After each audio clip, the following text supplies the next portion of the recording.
Mga master, usapang PBB 2021 muna tayo para sa mga DepEd na division offices. Ngayong araw, ito pong mga division sa Region 13 or Caraga.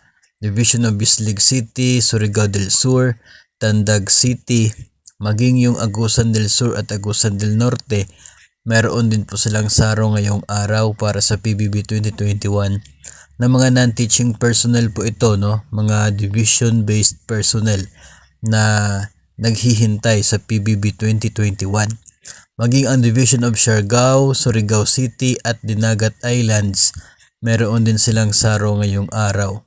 Kahapon, exclusive po yun para sa mga nasa regional office ng Regional Office 13, yung saro para sa PBB 2021 nila. Ngayong araw, ito po mga division na nabanggit natin ang nakatanggap naman ng allocation release order para sa kanilang PBB 2021.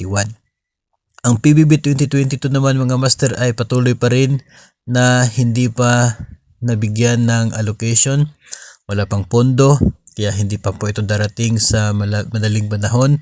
No? Maging yung mga nasa MUPs po, Military and Uniform Personnel, wala pa rin po silang saro for PBB 2022 at maging any offices ng DepEd. So patuloy pa rin po tayo mag-monitor dyan dahil baka next week, no, hopefully ay mayroon pong mabigyan, and patuloy lamang po na nakasubaybay sa ating social media accounts.